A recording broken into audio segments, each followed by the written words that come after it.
मोटा होने पे पेट क्यों बाहर आ जाता है? ऐसा लगता है जैसे चबूतरा है। अब जितना लोग हैं स्टार्टिंग में रोक दिए हैं, रुक गया, नहीं तो कहानी खत्म। इसलिए आप चावल खाएंगे, अगर आप फल खाएंगे, यानी अगर आपको दुबला होना है तो क्या करना पड़ेगा? आपको खाना छोड़ना नहीं पड़ेगा, बल्कि खाना। मोटा होने पे पेट क्यों बाहर आ जाता है? हमको देख के तो नहीं बोल रहा ही।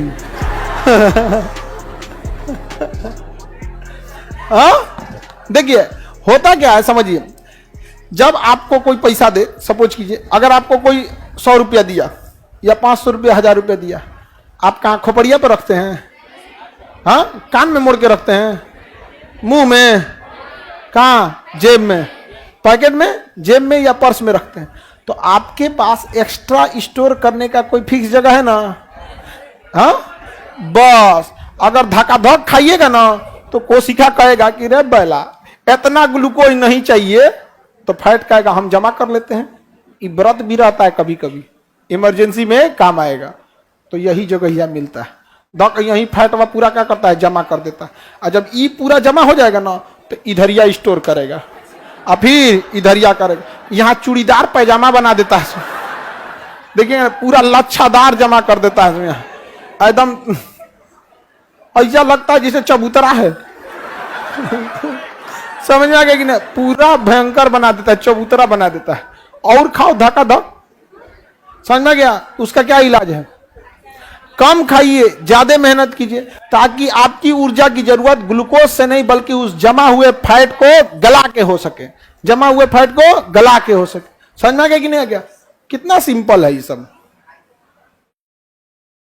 महिलाओं में फैट ज्यादा होता है, रीजन भी है, महिलाएं फिजिकल एक्टिविटी बहुत कम करती हैं। आप अपने घर में देखिए, मान के चलिए कि आपके पिताजी हैं और माताजी हैं। माताजी का काम छोटे से एरिया में रहता है, घर में आना जाना, फिजिकल एक्टिविटी कम रहता है। पिताजी खाली बहरवे रहते हैं। उनका न्योता में जाएंगे तो इधर चल जाएंगे, उधर चल जाएंगे, कहीं जाके 10 आदमी का ग्रुप बना के चाय पीते रहेंगे। समझ में आ गया कि नहीं आ गया? सब्जी खरीदने इधर उधर काम करते रहते हैं। तो उनके शरीर में तो ग्लूकोज जमा होता है, फैट जमा होने का मौका नहीं मिलता। अब महिलाओं के शरीर में मौका मिल जाता है। इस वजह से क्या हो जाता है? फैट क्या हो जाता है? जमा हो जाता है।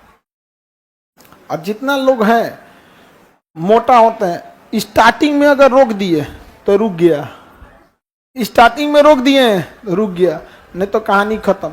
हमारा ससुरा 82 किलो के हो गए। और हम क्या करें? हम खाना नहीं खाएंगे तो हमारे में ग्लूकोज नहीं होगा। एक रास्ता है कि अगर हम खाना नहीं खाएं तो ग्लूकोज खत्म, तो अगला नंबर किसका आएगा? वसा का। और यहां से वसा गलना चालू होगा। लेकिन जब वसा गलता है ना तो थोड़ा टाइम लग जाता है, इसलिए हमें एनर्जी की कमी फील होती है, क्योंकि ग्लूकोज धक्का-धक गलते जाता है। वसा में टाइम लगेगा, वसा गलेगा, ग्लूकोज में ग्लूकोज आएगा कोशिका में, तो एक लंबा टाइम लग जाता है। इसलिए शरीर गिरा गिरा रहेगा। तो बताइए बिना खाए हम पढ़ा पाएंगे? नहीं पढ़ा पाएंगे। समझा गया कि नहीं आ गया? तो इसलिए आदमी थोड़ा सा चक्कर आ गया है। हाँ, मर गए। ये गधा कर रहा है प्रोटीन खत्म होगा तो क्या होगा? मर जाओगे। ये आधा भी हो गया ना तो क्या हो जाओगे? मर जाओगे। क्योंकि प्रोटीन खत्म होने का मतलब मांस गलने लगा और हड्डी गलने लगा, तो बचेगा कौन चीज? Are par. प्रोटीन गलने के बाद एक कैमरामैन आता है और HD फोटो निकालता है जिसपे गेंदा का फूल चढ़ा दिया जाता है। समझ गया? तो इसके बाद की घटना HD फोटो, इसके बाद HD photo with flower bracket में रेस्ट इन पीस। बहुत मेहनत हुआ, अब क्या कीजिए? रेस्ट कीजिए। बहुत माइटोकॉन्ड्रिया ग्लाइकोलाइसिस हो गया, अब क्या कीजिए? रेस्ट कीजिए। रेस्ट इन पीस, खत्म कहानी, खत्म हो गया आपका।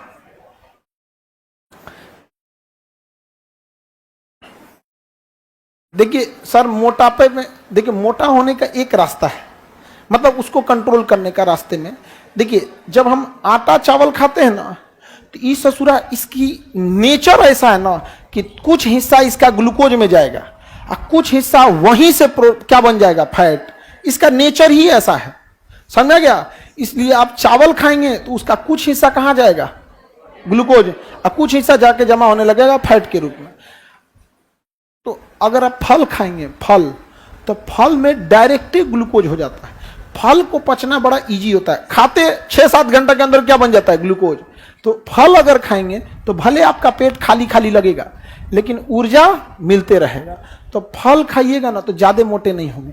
तो हमारे यहाँ का कल्चर फल वाला है ही नहीं है, हमारे यहाँ कल्चर अनाज वाला है। हम फल 2 कंडीशन पे खाते हैं, या तो बीमार पड़े ना तो कोनो त्योहार है, भगवान को भोग लगा के चढ़ाया वही उठा लिया, बाकी हमारा भगवान को तनी मनी दे देता आदमी, तो खाएंगे क्या, हो तो एक श्रद्धा है, दे देता आदमी।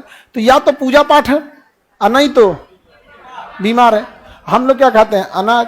वही अंग्रेजों को देखिएगा, वेस्टर्न कल्चर, सुबह उठते वो अनाज खइबे नहीं करेगा सर, ओट्स खाएगा, पतई खाएगा, घास खाएगा, स्वीट कॉर्न खाएगा, गाजर खाएगा, हेन तन खा के तनी मनी खा के रह गया, सो हो गया यहाँ पे, समझ गया। और हम लोग सुबह उठते 6 रोटी, रात का बचल 6 रोटी तल दो, चाय से खा लो। हम कैसे मोटाए हैं? रात का 6 गो रोटी बचल, उसको सुबेरे तल दिए और चाय ले लिए रिफाइन लगा के, और खाते रह गए। यहाँ पे वो जो तले हैं वो डायरेक्ट वसा है, वो जो तले हैं तेलवा में ना, रिफाइन में, वो डायरेक्ट वसा है। तो डायरेक्ट ले गए, डेली तनी तनी जमा होते होते होते पता नहीं चला, चकरा दिया। यानी अगर आपको दुबला होना है तो क्या करना पड़ेगा? हाँ, खाना छोड़ना पड़ेगा। आपको खाना छोड़ना नहीं पड़े, बल्कि खाना को लिमिटेड करना पड़ेगा कि जो जरूरत की चीज है उतना ही ग्लूकोज बने, थोड़ा बने और थोड़ा फैट से ले, थोड़ा खाइए और थोड़ा फैट गलाइए, थोड़ा खाइए थोड़ा फैट गलाइए। समझ में आ रहा है कि नहीं आ रहा है? किसी को दिक्कत है तो बोलिए। मुन्ना कुमार, सर ये सब तो ठीक है, ग्लूकोज के बाद फैट गलता है, पतला आदमी का क्या होगा? वो बेचारा का डायरेक्ट प्रोटीन गलेगा। समझ में गया? इसका मतलब मोटा आदमी को भूखे छोड़ेंगे तो तनी देर जी जाएगा, अब पतला आदमी को छोड़िएगा तो ग्लूकोज के बाद सीधा नंबर किसका? प्रोटीन का। ग्लूकोज के बाद सीधे अगला नंबर प्रोटीन का आएगा, वो ज्यादा देर नहीं चल पाएगा। किसी को दिक्कत तो बोला जाए।